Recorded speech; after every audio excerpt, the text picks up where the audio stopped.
They are already reshaping diplomacy itself, and I will explain. First of all, they are more connected across borders, more fluent in digital culture, and often more willing to challenge inherited assumptions about power, identity, and cooperation. So let's put it like that. Nigerians' youth is nobody's fool. So you have to convince them. It's not an easy task. We all need to try harder. So their expectations are clear. They want diplomacy for the one among you that you are involved in this trade. You want diplomacy to be more open, more inclusive, more responsive, and more human. We're forgetting about the centrality of humanity in diplomacy and in any expression of social and economic interface. Cultural spaces, creative spaces,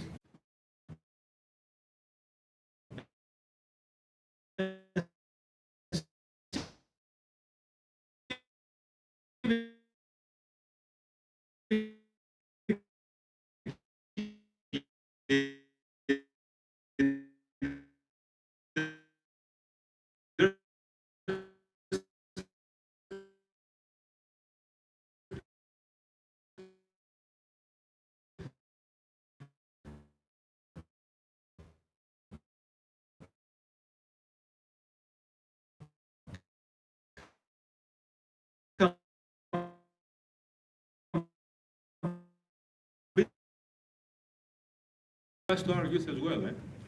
Don't think that these are a reference to Nigeria youth. This is the same thing we're saying to our youth back home.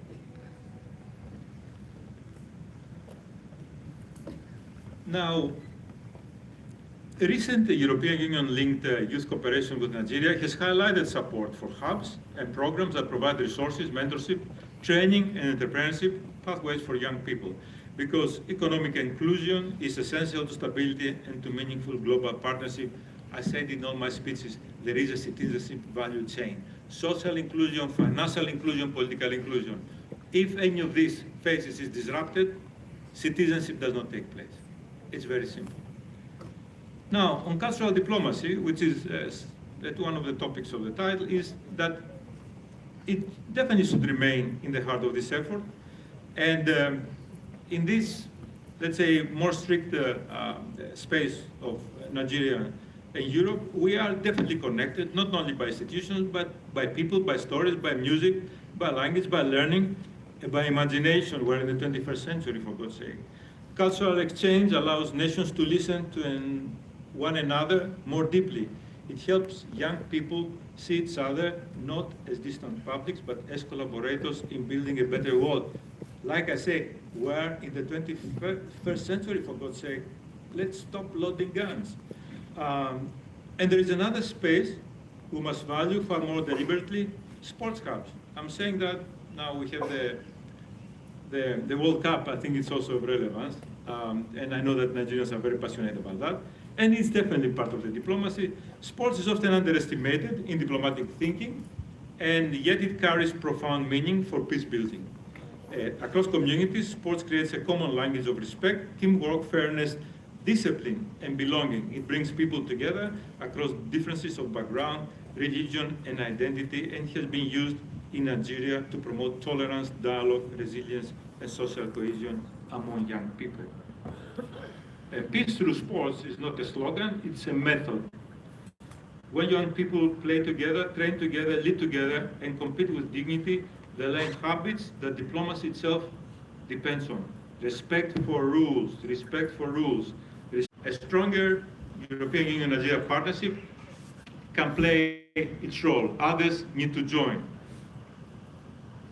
To the young people in this room, your voice is not an accessory to international diplomacy. It is essential to it. The future will not be secured only by those who manage institutions, but also by those who can connect cultures, build enterprises, mobilize communities, and turn shared values into practical cooperation. And I will conclude here, although I had more, but now the attention span I know it's drifting. The youth should not inherit the future, but it should shape it. Thank you so much.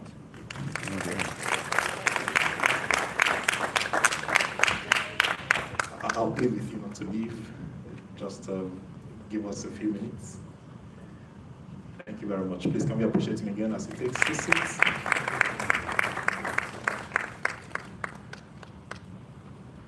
I'll plead with him not to leave. Please help me. He's leaving? Already. All right.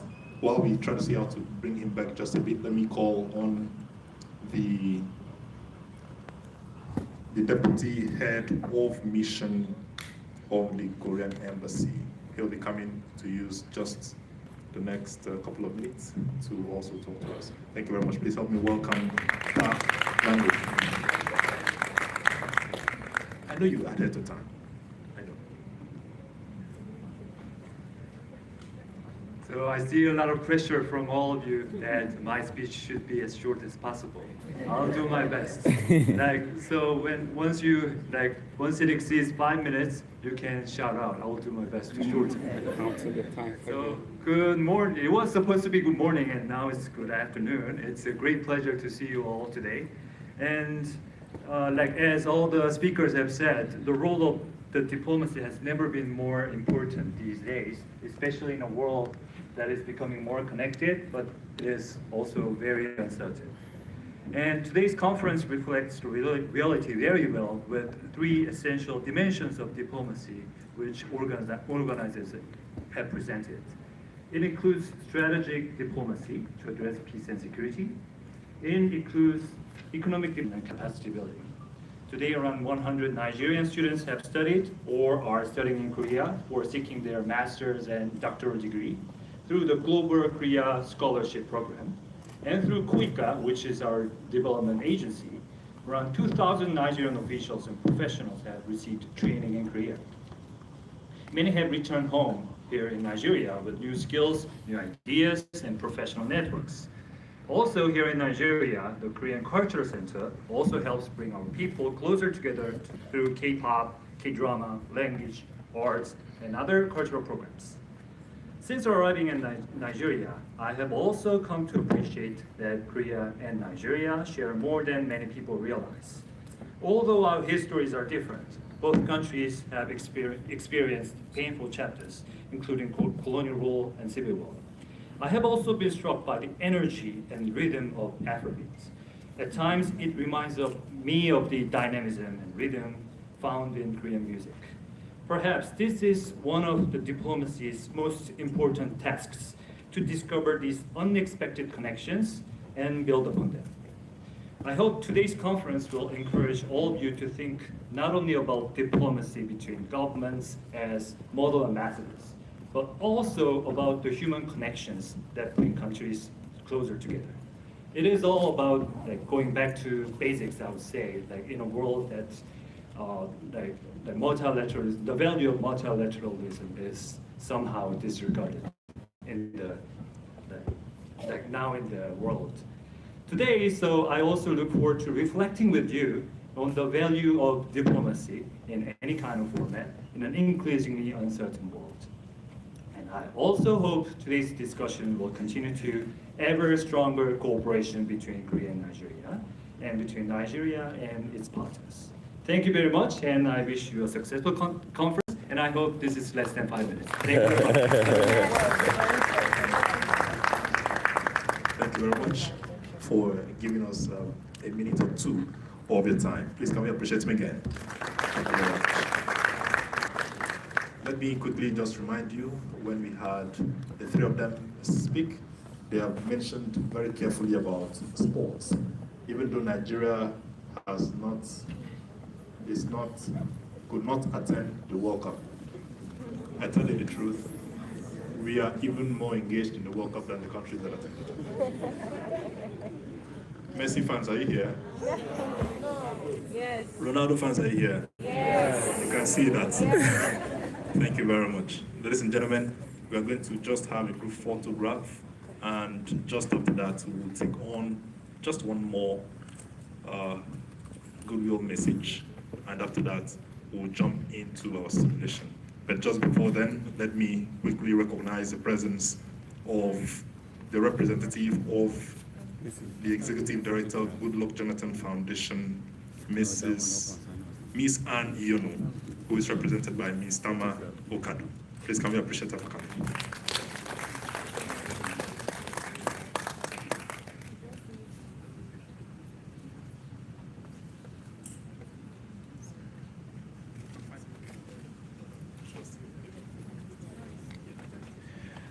All right, so please, we'll go down just for the group photograph. Will be in front here. I will take the group photograph, please. All men on the head table. And when we return from that group photograph, we'll have the Cuba and, of course, Algeria come up here for their own goodwill messages. Thank you very much. Please, can we step down? Please, can we set up for the group photograph? Let me request that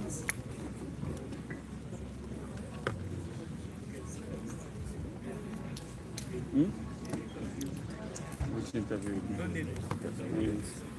I don't finish like this. please we'll have just for the members of the head table first and foremost, and after that, members of the head table will stand, and then delegates will stand, and they will have photographs so that you don't have to come out here and wash my routing us in the hall. Thank you very much. I can see already Zainab Lukat joining the photograph. Let's also plead that we have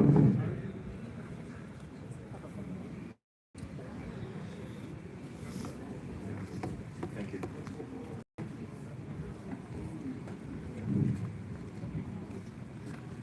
And this is just for the photo session. We'll do this as quickly as possible. Photographers, please help us do this. You can have that photograph also from your seat. Please, let's not be rowdy as you're already doing it. Thank you very much. In fact, it is very diplomatic to have your seats and do your photograph from your seats. Thank you. Distinguished guests, when we return to our seats, we'll have a goodwill message that will come.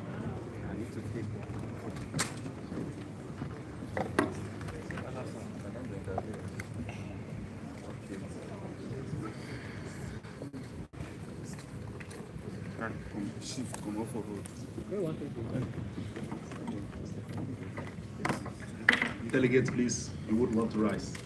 Oh.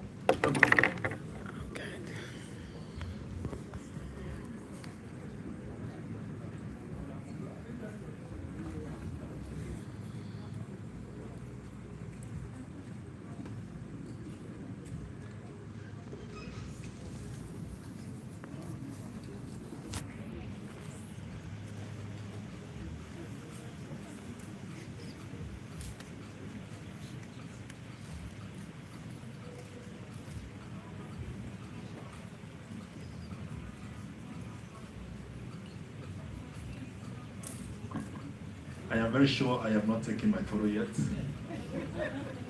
And I'm also very sure that I will join later.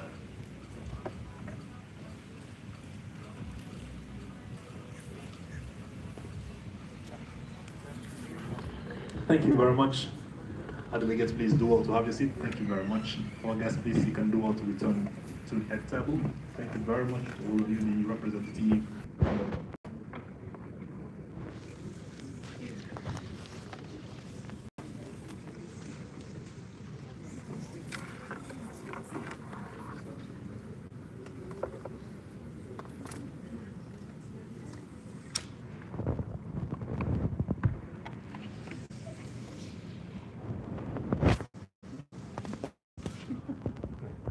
Thank you very much.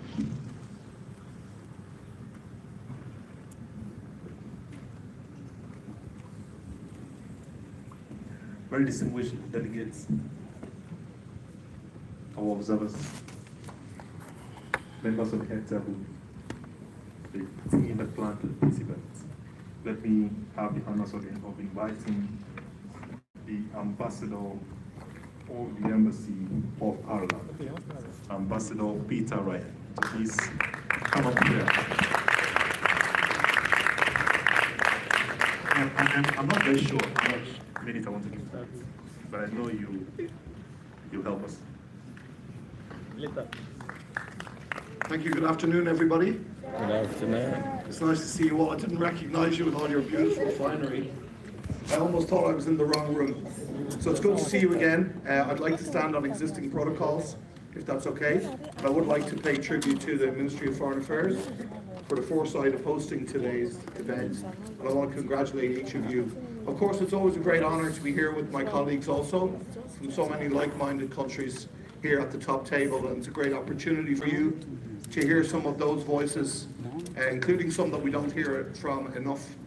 And certainly from Ireland's perspective, as you know, yesterday we discussed it, you know how committed we are to multilateralism.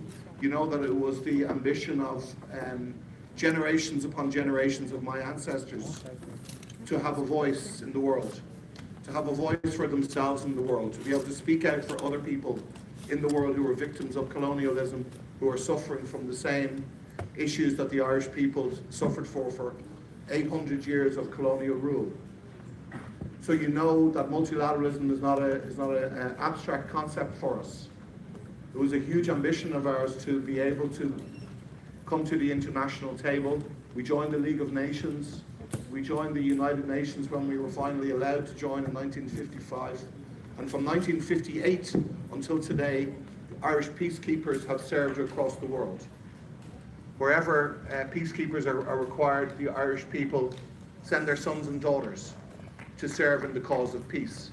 And we're very fortunate that many of the countries on this table here and many of the countries represented here have served with distinction with our young men and women. And to give you a sense of the ownership of that by the Irish people, when the last group of battalion of our peacekeepers came home from the Lebanon, where we've been in the Lebanon on peacekeeping duty since 1978. 1978, and if you think of all the things that have happened in the Lebanon at that time, the Irish Defence Forces have been there. But the last battalion came home, and their return to Dublin was televised on our national television news programme, and it was the #1 item, if you think with everything happening in the world. And it wasn't because what they had done was particularly brave or particularly outstanding, or there wasn't one reason why they were there. They were there because they represented us, and they represent the best of us and the best of our values. And those values are fundamental to our nationhood and fundamental to our people's national identity. And we try to represent that and convey that as diplomats. But we depend on the people's support and the people's facilitation of that. And we need like-minded colleagues around the table with us. And we need people who aren't at the table also to feel that their voices are being reflected at the table. So, in our case, we're still a very young nation. We're just over 104 years as an independent nation, 104 years of democracy. It's extraordinary to think that a country that's only 104 years of democracy is one of the oldest democracies in the world. But we're committed to democracy, we're committed to democratic values, we're committed to encouraging them, influencing them where we can around the world, and helping other people to be on the journey that we were on ourselves, which is why we're such a committed partner for Nigeria, not just in the country, but also in multilateral issues. We've brought a voice of other countries, particularly in Africa, to the global stage, and we will continue to do so. We host the presidency of the European Union, as you know, a community of 450 million people, 27 member countries, the largest trade and investment partner for Nigeria, the largest development partner for Nigeria, the home to the largest Nigerian communities in the world that live across the European Union. So the opportunity to develop those connections and those links is the call that I give for you today. Not just for the European Union members, for all of your like-minded international partners. We need to recommit ourselves to multilateralism. We need to recommit ourselves to international cooperation, because we can't do anything on our own. You didn't come here today on your own. You're not sitting here on your own. We're part of a community together. So I wish you well with it. One of the special speakers we had yesterday for you is a lady whose message really resonated with me. She was the very first black woman to be elected to political office in Ireland. And she took her time out from her visit home to visit family to spend with you yesterday evening. And the reason that she did that was because she said she's counting on you to step up and to play your part. And I think the rest of us are here to support that where we can. So I wish you well. And in the phrase of our European Union presidency, which started on the 1st of July, Ní Ngearcha Curla Céile, which means there is no strength without unity. And I think it's a good theme for your important conference also. Thank you very much to my colleagues. Thank you very much. I wish you well for the days ahead. Thank you. Thank you very much, Peter. And please, can we appreciate him again? Thank you very much. It is therefore another opportunity for us to listen to one of the person who come to talk to us today, and that will be as quickly as possible. Let me invite, as he'll join us here, or join me here to speak to us. He is the one who is representing the ambassador, Traoré Kalilu. Of course, he is the Minister, Councillor, Côte d'Ivoire, Cissé Kare. Please, can we appreciate him as he comes here?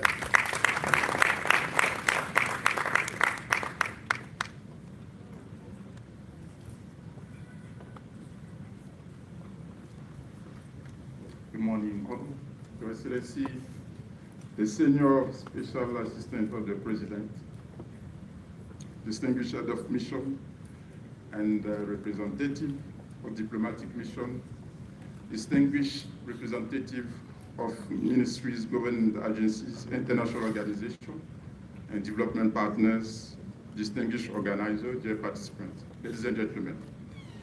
I have the honor to convey the warm greetings of His Excellency Ambassador Traoré Kalilu and to express his appreciation to the organizer for associating the Embassy of Côte d'Ivoire with this important initiative. I sincerely commend the Center for Peace, Advocacy and Sustainable Development, the African Transformer Institute and all partner institutions for convening this second edition of the diplomatic conference. I can feel the friendly pressure in the room to keep remarks short. I did consider reducing this message even further, but since I am speaking on behalf of the ambassador, I'm not entirely sure which part he would want me to remove. So I will try to be brief while remaining faithful to his message. The reflections shared this morning have been rich and timely. We have heard that multilateralism is under pressure but remains necessary. Allow me to add, from the perspective of Côte d'Ivoire, one simple idea. Diplomacy must be useful. It must help transform dialogue into results, goodwill into cooperation, and cooperation into opportunities that people can see and feel. This is particularly important within ECOWAS. For West Africa, multilateralism is not only a concept discussed in the international forums, it's a daily exercise through which our countries listen to one another, manage difference, coordinate positions, and seek common response to shared challenges.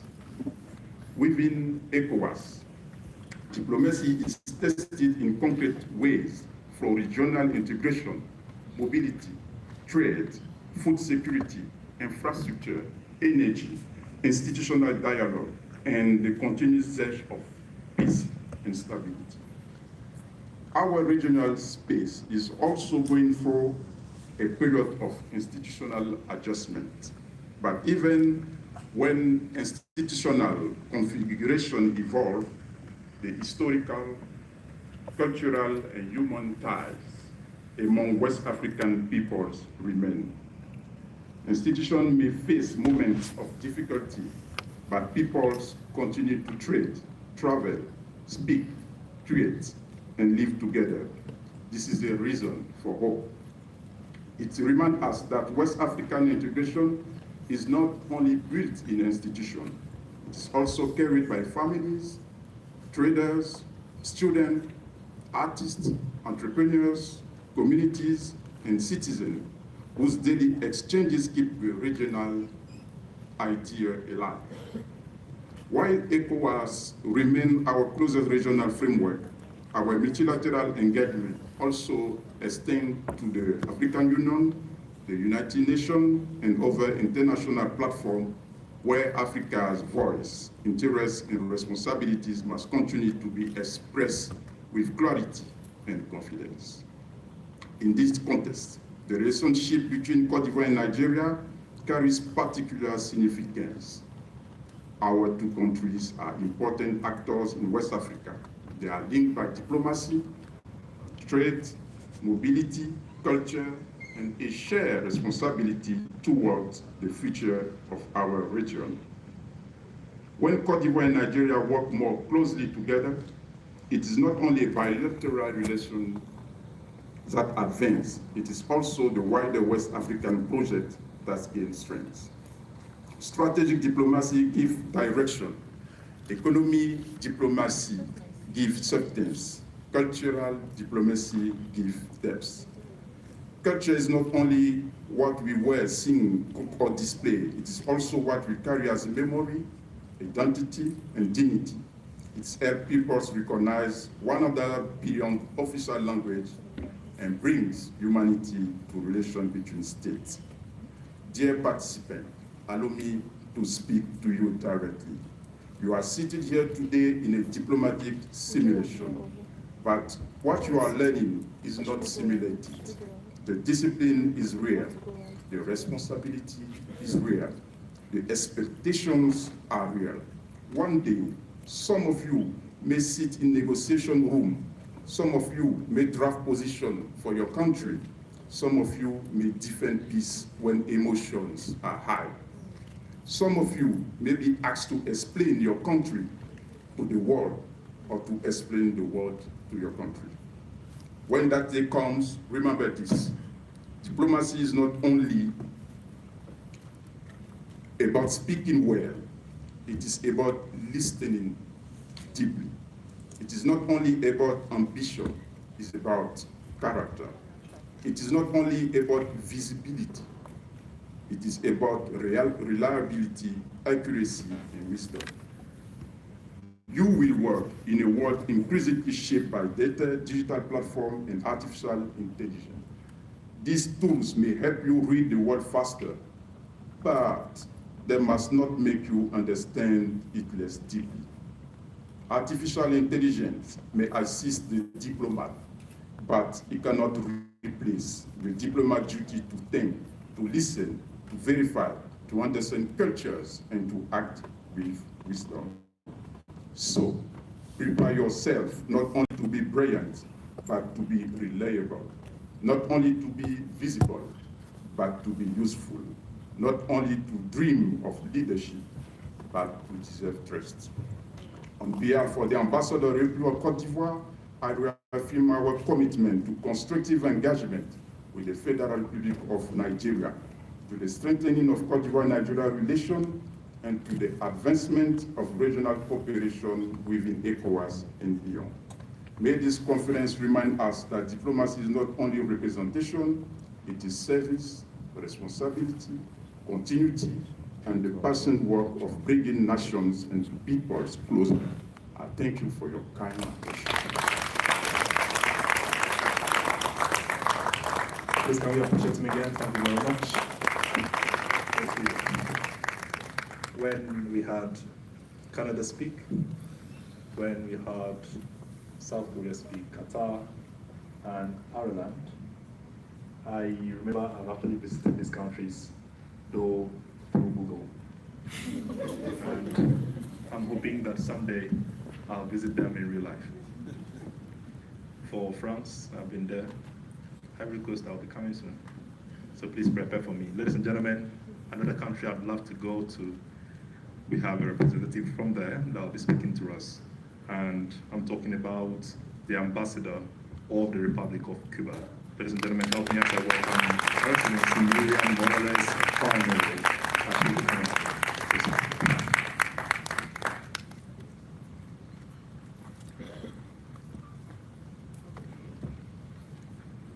I think it's good afternoon.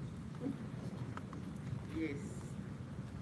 I want to say thank you, the Minister of Foreign Affairs, to the Republic of Nigeria, the Federal Republic of Nigeria, for this important initiative which will bring opportunity for the new generation of the diplomats. Most importantly, in my opinion, is understanding the importance of upholding justice to the United Nations Charter international law and respecting self-determination. In this context, on behalf of my government and my people, and on my own behalf, I want to say thank you, the government of the Federal Republic of Nigeria and its people for their support of Cuba with their vote against to the unjust and criminal blockade that the United States government has imposed to the entire Cuban people for more than 67 years. Excellencies,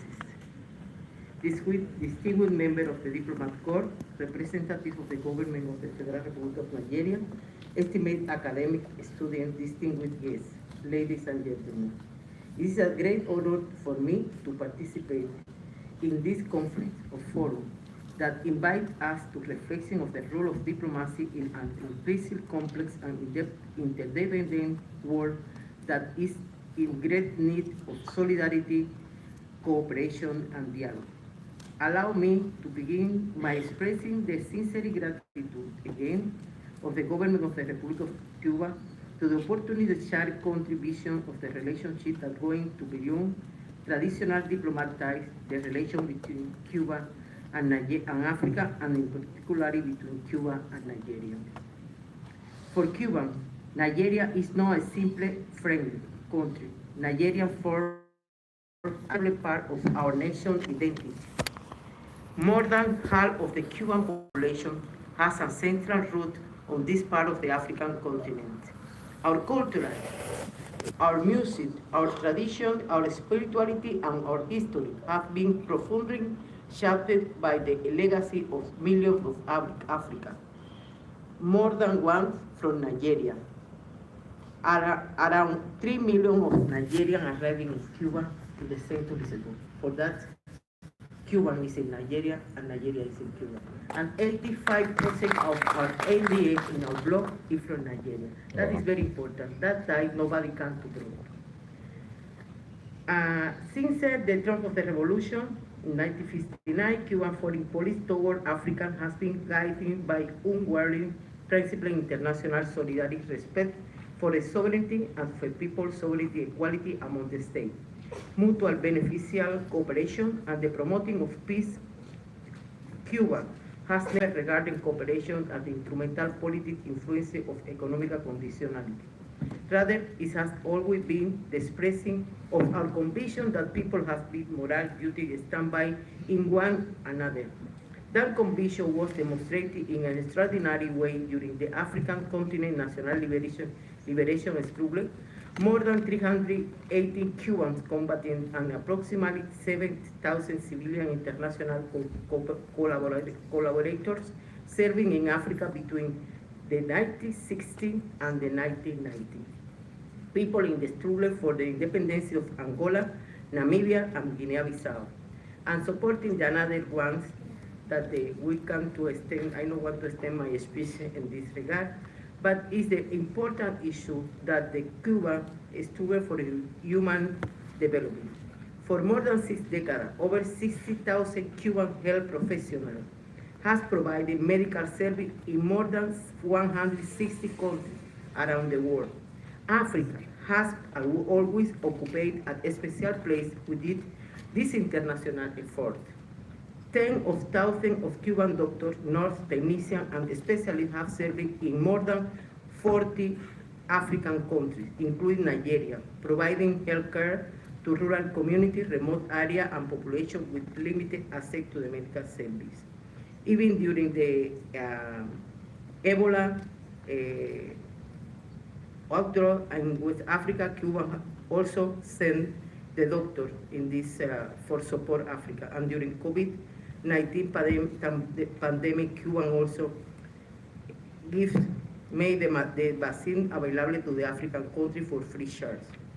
But the most important to convey today, our diplomatic relations between the two countries are established more than 5 decades ago, have been characterized by mutual respect, political truth, and stability, expand cooperation, and another sectors. For that, I tell you at the beginning of my speech, I don't want to continue because it's long and you had another issue, that for us, the African relation with the African Union, and especially with Nigeria, is very important because it's part of the struggle in this moment, in this complex context, the importance of the unity and respect of multilateralism, the respect, the self-determination of the people.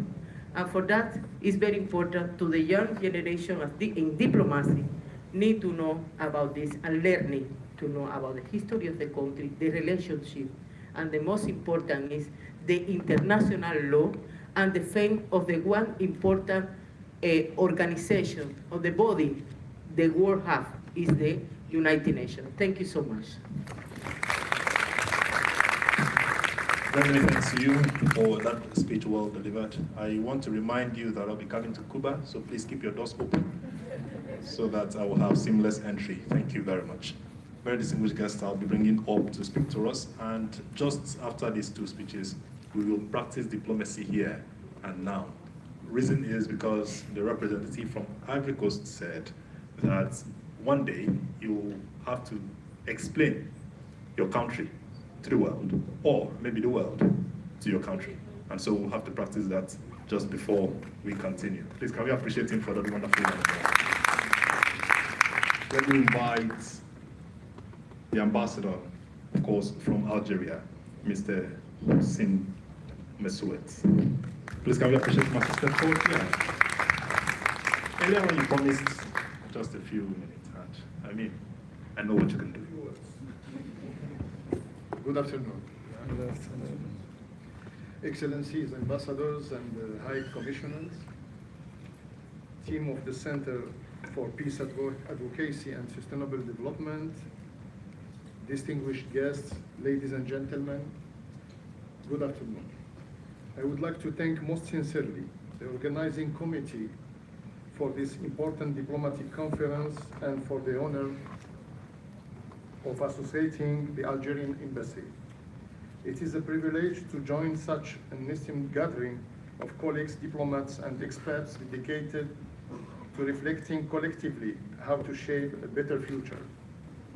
I will be very brief and touch upon 3 or 4 main ideas in relation with the legitimate aspiration of our beloved continent to the development and the prosperity. First, true development on our continent cannot be sustainable without the solid foundations of peace and security. Stability is the bedrock upon which we build economic growth, social equity, and prosperity for all generations. By joining our collective efforts to resolve conflicts and anticipate their outbreak, we unlock the full potential of our nation and secure a bright path forward. No single nation can tackle these complex security and growth challenges alone. Embracing strong multilateralism is essential to coordinate our actions and find lasting solutions to our shared regional and international issues. Once again, I would like to renew to the organizing committee my appreciation for organizing this important conference. I wish all participants great success in the upcoming deliberation. Thank you very much for your kind attention. Thank you very much. Truly, just a few words. Thank you very much. We really do appreciate you. very distinguished guests we have in our midst. I'll recognize her now and also bring her up to the podium to give a few words of goodwill.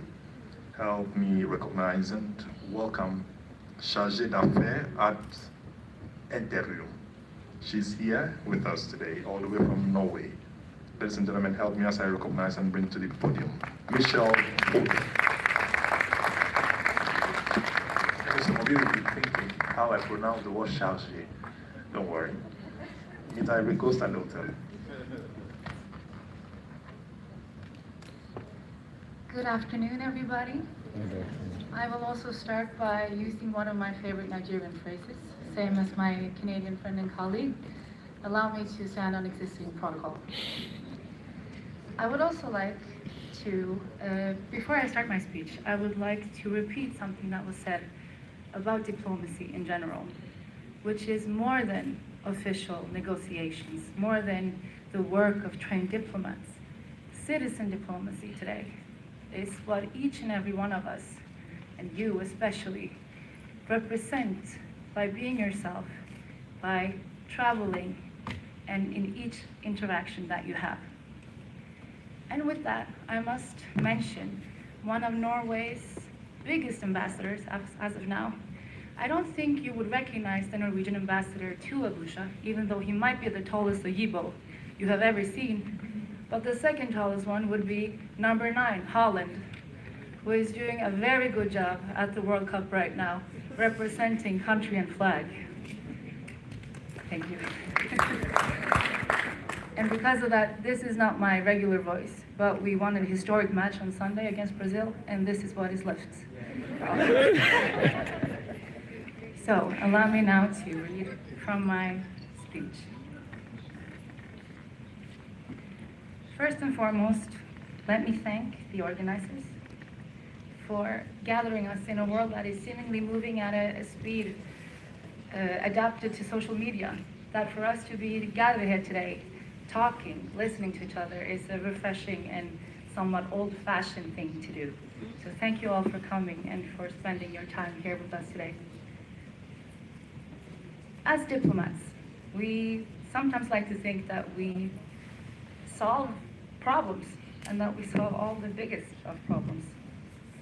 The truth in that is, I would say, more modest. It's about creating space for dialogue. It's about listening. And it's about asking the questions and building trust. And occasionally, it's also about drinking that cup of coffee and looking at your phone just to survive the meeting or speech that is a little bit longer than you thought it would be.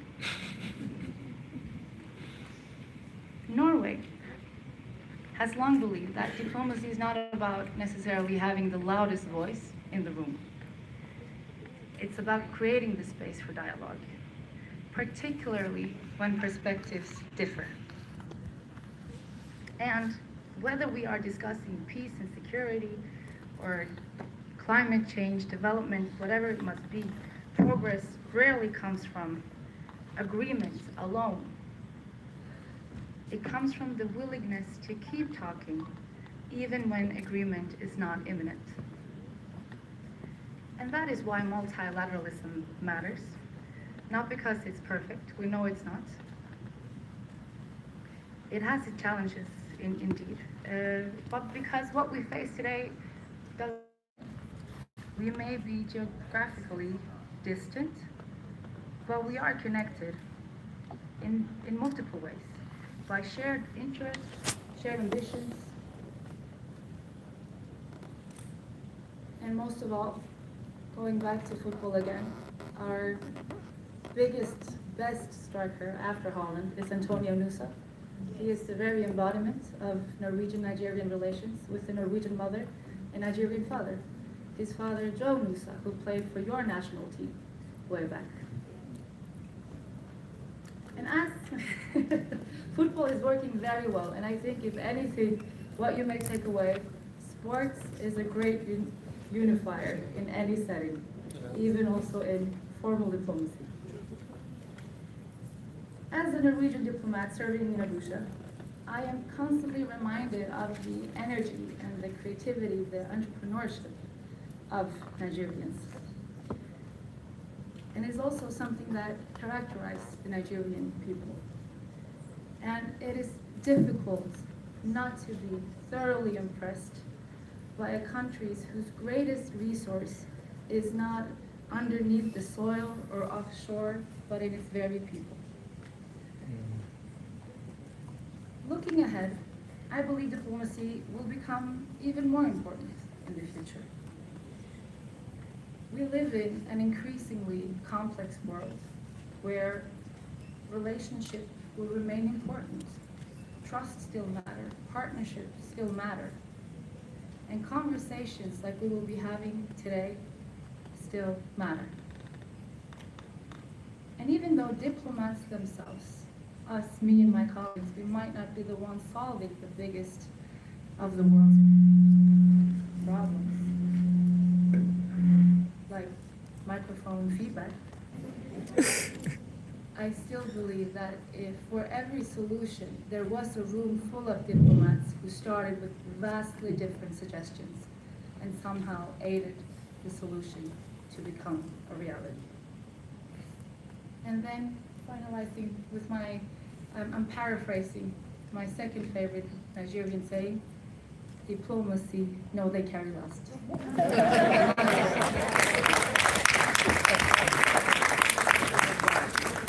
Thank you very much. Thank you. Please can we appreciate her again? If not that this was actually a very official event, I would have said, you fine guy. But you are. Please can we appreciate her again? Thank you very much. Hello, distinguished excellencies present. Can you hear me? Can you all hear me? Hello? Okay. I know that we've been hearing and listening to speech from different ambassadors and representatives here. We're going to be going into rounds of questions for these ambassadors. Because I mean, what's a diplomatic conversation or conference without getting insights from them? I'm going to give us a few moments to draft our questions, and we're going to take the, I think, one or two goodwill messages, and we'll go into questions for them. So please, your questions should be feasible. Your questions could be practical.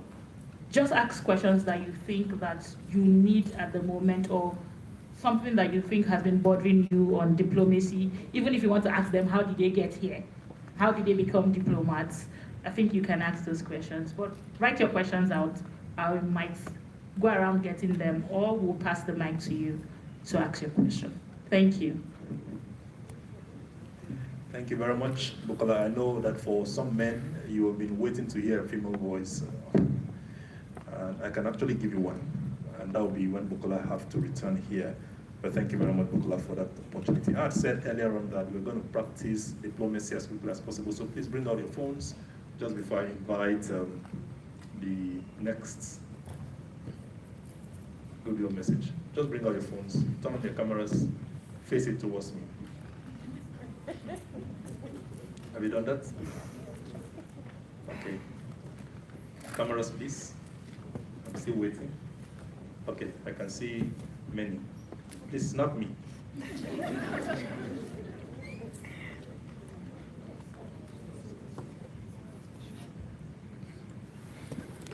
Snap me, because you might one day need to tell me to the world. All right. Have you? Should I smile? Uh-huh. Thank you. I'm just following what the representative from Ivory Coast said. And I want you to tell me to the world. Thank you very much. Please, can you appreciate me? All right. Let me invite to come for a very short speech. Very short. And I think I'm very emphatic on that. Very short speech. He is a partner, chief executive of next year SPD. Ladies and gentlemen, help me as I welcome Dr. Ndubisi Nwokolo as he steps up here. For his very short speech. I was told some time ago, ladies and gentlemen, that tall people speak short, but short people speak long.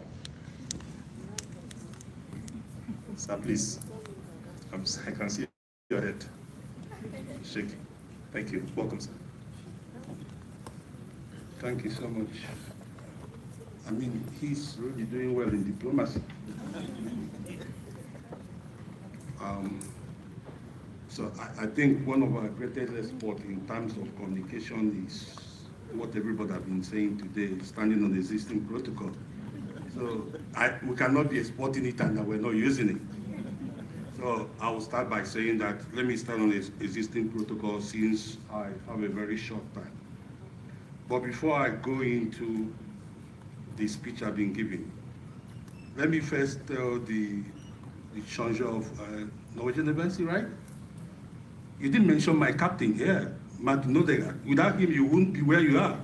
So don't keep telling us about Man City without talking about Arsenal. So I've been asked to speak on a topic which is something, after listening to everybody today, I'm feeling like ripping it off and changing to what I had today. I've been asked to say a bit on the role of peace building diplomacy in advancing national security and sustainable development in Nigeria. But having listened to my friends from Canada and all the other diplomats here, I thought, why shouldn't I be talking on challenging diplomacy in the era of rising nationalism and decline of multinationalism? So why should I not be talking on that? Because I come from a development field, I'm not a diplomat. So somehow diplomats are trained to behave in a certain way. I thought I would have ended up in this building when I was studying political science, but it didn't come to pass. However, it's important for us to know a couple of things, which is that diplomacy is fast integrating as part of development.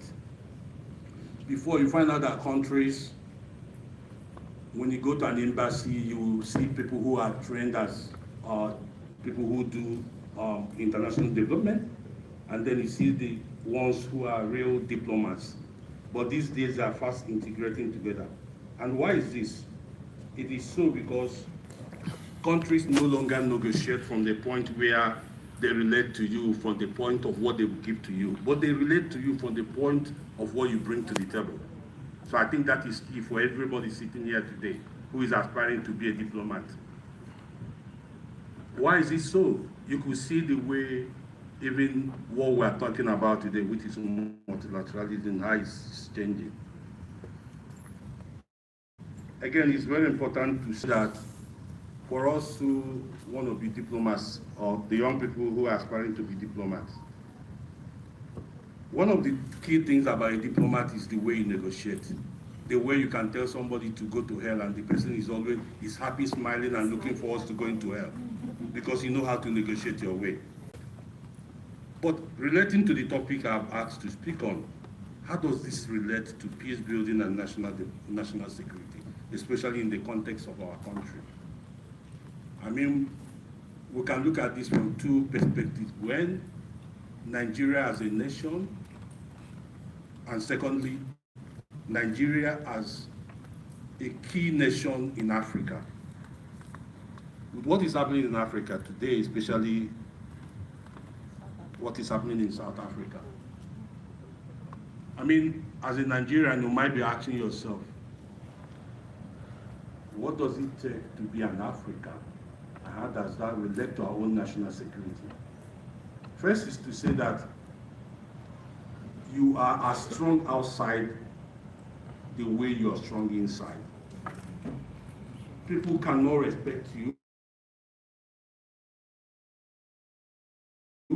as a nation. So cast your mind 20, 30 years ago, when we're a dominant economy, strong military, good influence, both in our sub-region West Africa, as well as in the whole of Africa. If there was a xenophobia from South Africans, they will not get to Nigerians. But the way you're weak inside is the way people relate to you outside. Key point for us to know. As our economy continues to drop, it even affects the way we negotiate outside. So we believe that national development, national security has a lot to do with the way we play our role at the world level.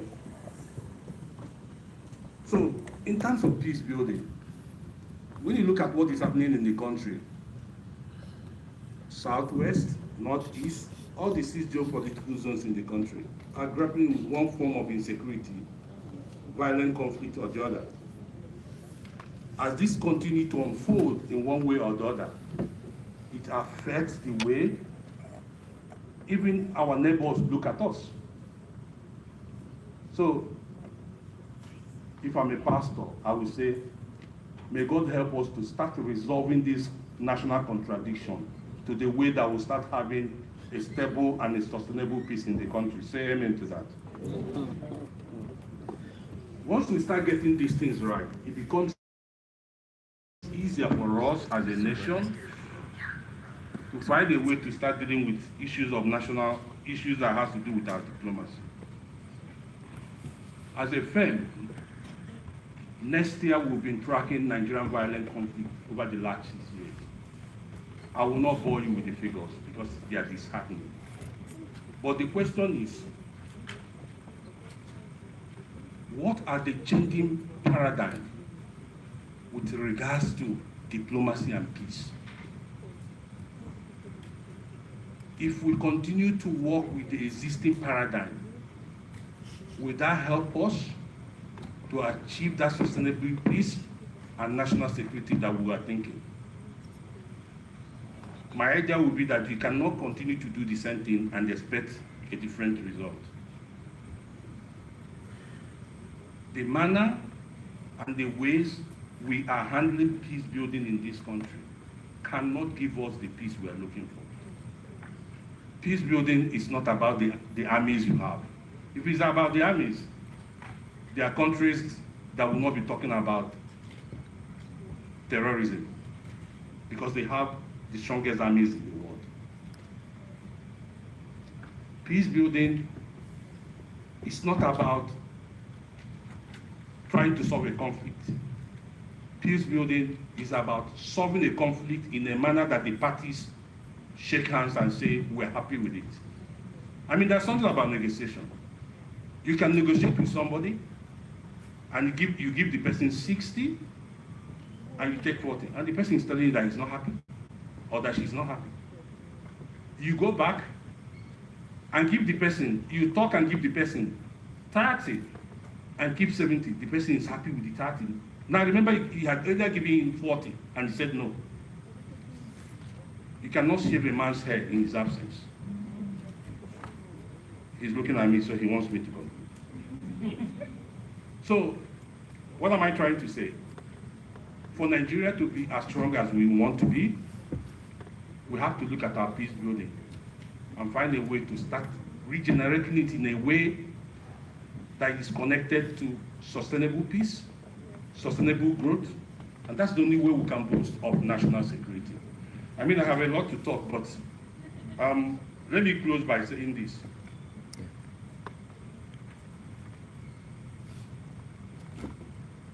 We're in a country where we must start looking at the way we address a lot of issues, especially our polycentral approach to power.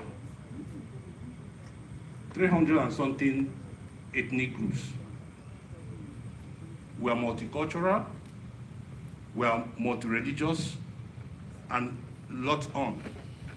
Power cannot be docile, dominate, be in one place. Nigeria must find a way to disintegrate and de-evolve power in a manner that Nigerians do not have to look at Abuja. Nigerians have to look at their local communities. That is the only way we can start unraveling and resolving the issues in the country. Thank you.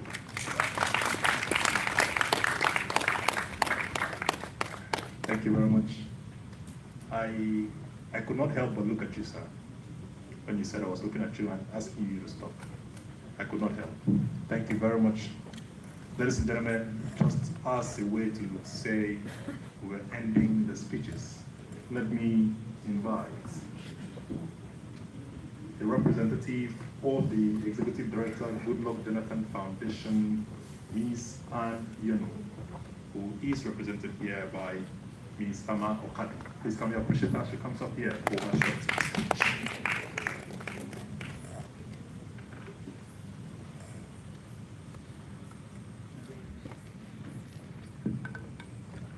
Good afternoon, all.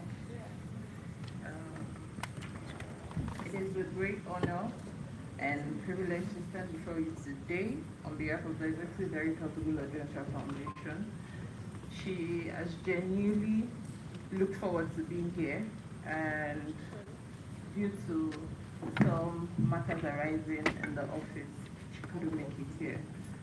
So, to show her commitment, she sends her warm regards and also her goodwill. So I'll be reading her goodwill message. Standing on existing